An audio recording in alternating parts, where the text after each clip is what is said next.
Hey guys, in today's video I have another POV for you. I'm using the Nikon Z6ii, which is supposedly pretty good in low light. I'll see that at the end if my hands survive the cold. Now, Nikon did send over the Z6ii and the Z7iii for me to try out, and I'm super excited to give them a go. All of today's photos will be edited with my presets, which are down in the description. If you're wondering, head down, description, presets, all of the photos in today. So if you like the colors, go ahead and buy them. £10, 33, bam, have a look. You know what I mean. You don't want to see me set up. Let's go and have a look at the camera and let's see what I can shoot. Hey guys, welcome back to another POV. Today I've got the Nikon Z6ii with me, and I'm going to be doing a POV with this because I haven't done one yet, and I'm pretty excited. Now I've come down to Notting Hill Gate because there's a shot that I want to get that involves train. The conventional tube shots that you get are like looking through places like this as they go past, but I don't want to get that. If we go back up to ground level, I'll show you what I mean. Ground level for a tube shot, it's going to be worth it, trust me. Trust me. So if you come down from the station, so Notting Hill Gate Station, come down towards Holland Park Road, next to the Gate Cinema, take a left and go down here, and I will show you the beauty. And once you come down that street, you're going to head down this way. You've got this brick wall here. Now along this brick wall you've got a couple of options. You can either peer your camera over the top, or if you come to the end of the wall, I love this little place. And you climb up on the side here and peer over the top. You get the shot of the tube station, which looks pretty sick. So I tend to stand on here and you get that shot. So that's the shot I'm going for. I would say tend to be quick, because you will get told to get down. I have done before, but this is number one shot. You can also do is put it on a longer exposure, so I'm going to do that quickly. Let's just throw this onto, so I've got it on ISO, well, low 1, f22 and 1.6 of a second. Just going to wait for the next tube, which is due very shortly, and basically I'm going to rest it and take the shot as it falls into station, and you get that shot. Now if you've obviously got ND filters, which I will be doing a video on in the future pretty soon, it'll be much easier to get the shot. I had a steam one come through a few years ago. Oh really? Yeah. Wow, that would have been amazing. Enjoy the rest of your day. Have a good day. I can imagine. Okay, I'm going to get this one as it pulls away, so I'm going to get it nice and squared away. So as this train pulls out of the station, I'll press it, so hopefully we get a nice little trail. Probably can't see much, but there we go.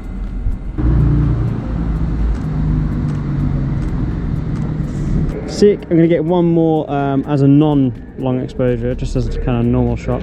So with the snow here as well, it's got this really nice foreground, and there is a driver actually.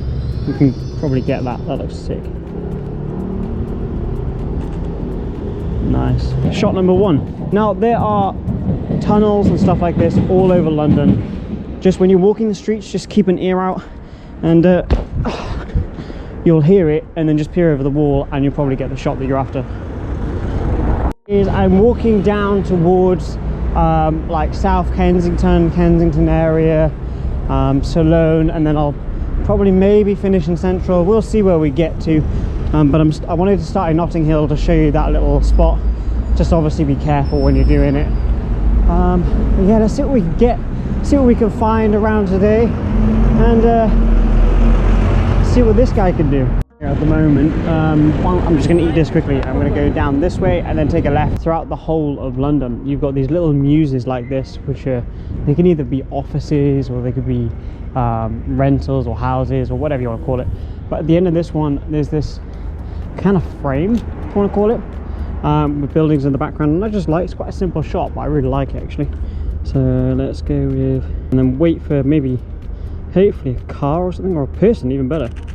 Look at that. There's a dude coming down the street on one of those orange bikes. Well, he's looking for an address or something. I think it'd be quite a good shot. he going to walk across the road? Am I going to get run over in the road? Probably. Push up a bit. Yeah, you get those gloves off.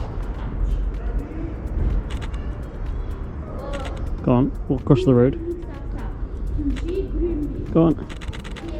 Well done. See? I willed him into moving. We'll push down here, take a left, and see where it takes us. Okay, on the other side of the street, you've got these steps. It's like a ramp, but there's like layers on it, and there's someone walking past now, and I really like the layered effect, so hopefully the person walking through the frame will add to that, and I think they did. These old period buildings, these, you know, they've got that like red brick vibe. It's just so sick. I do love them. I always wondered, like, I'd love to know the history of each individual building, like who lived there when it was built, or who was it built for. There is an Aston in front of this one, which could look pretty cool. Might be a little bit basic, but the Aston's not in the best shape, but hey, it is what it is. You work with what you got. Simple, I know, but it's not always about those bangers, is it? This is a beauty. Alpine. That and the background just looks sick. It's a shame about the workman Fiat Doppler in the background, but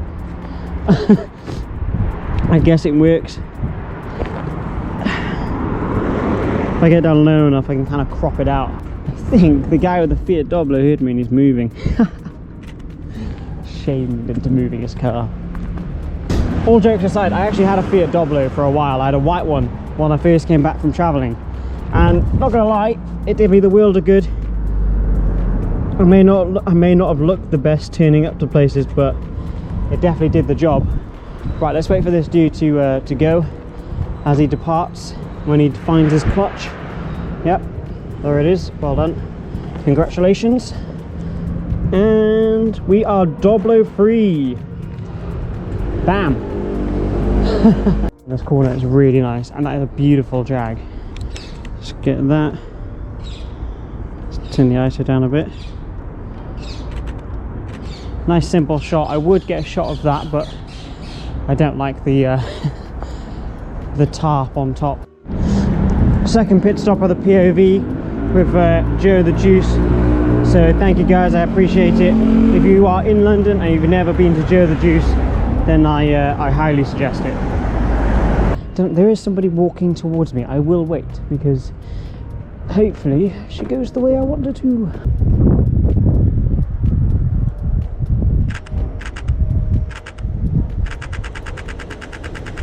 Okay, there's two people chatting on the other side of the street, which is quite nice. One's on a bike, one's got a funky hat.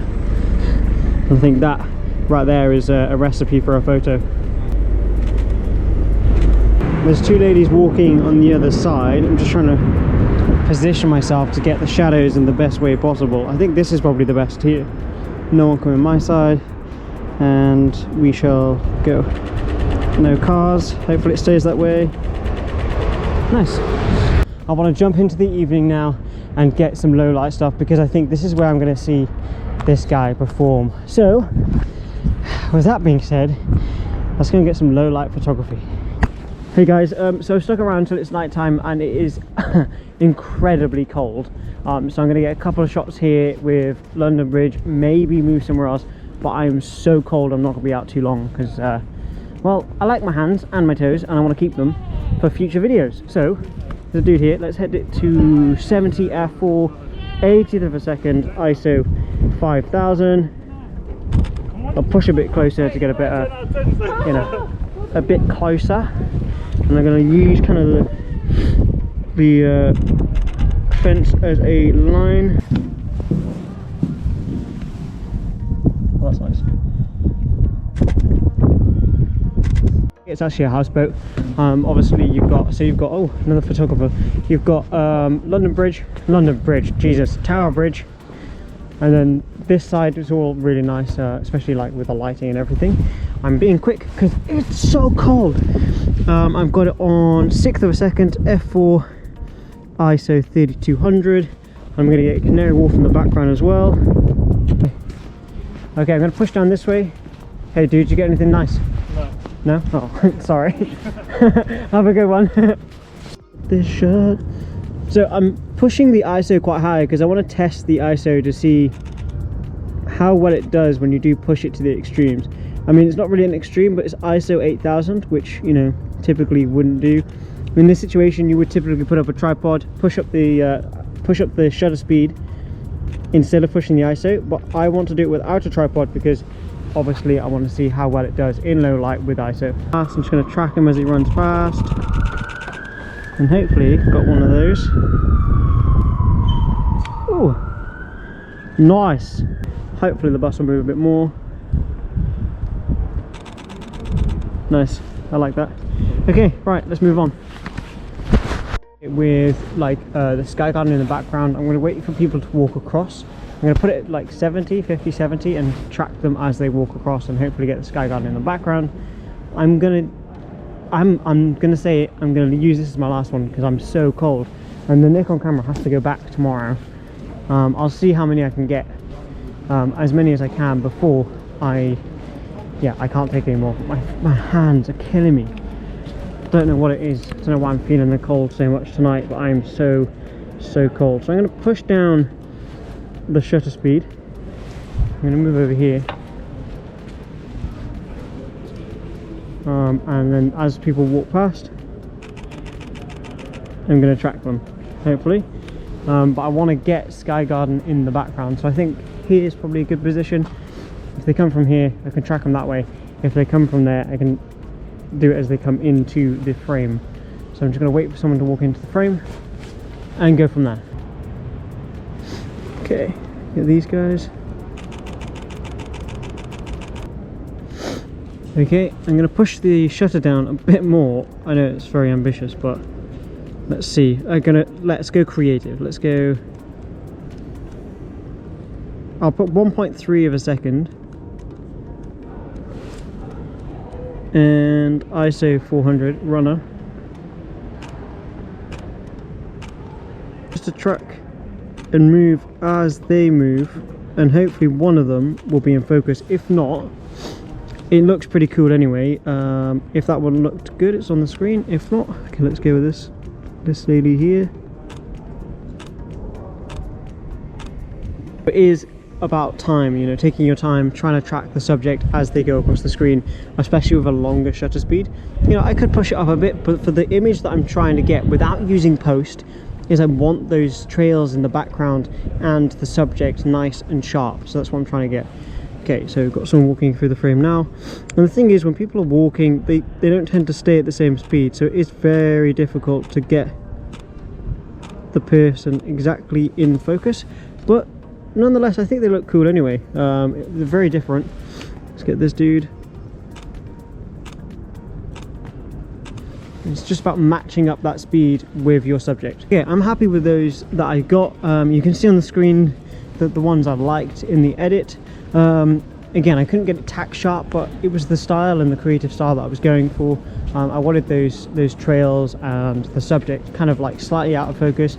I'm going to get a couple more. I've got 14 photos left, and then I'm going to head home because it is so cold. Okay, it was super cold out, and I had to come home. It was just ridiculous. My hands were falling off, my face was falling off, and you get the jazz. Anyway, the overall quality of the Z6ii in low light did actually generally impress me, and it was a very close comparison with the Sony A7iii. If you are thinking about getting a Nikon Z6ii, then you definitely should be very confident when going out at night to shoot, especially in low light situations. Okay, there was plenty of light around, but when you go out to shoot at night, you are hoping to use some sort of light to give you that light into the sensor. Now, I will say at f4, it was quite difficult to keep the ISO low. So if you are going to invest in a Z6ii, maybe also invest in an f2.8. So in those low light conditions, you can make that nice wide aperture, and you're gonna have obviously a better image. Honestly, I've enjoyed shooting with the Nikon Z6ii, and I've also enjoyed shooting with the Nikon Z7iii. If I had to pick one between the two, comment down below and see which one you think my answer is, and I'm gonna be putting out a video actually about that shortly. I was gonna do a head-to-head, unfortunately that won't happen, but I will be putting out a video on my opinion on both cameras coming soon. So if you are interested in that, hit the subscribe button, hit the like button, and let me know your thoughts below. If there's any gear or anything at all that you'd like me to review, test, try out, let me know and I'll get it done. With all that being said, create more, stress less. Hope you enjoyed the POV, and I'll see you in the next one. Peace.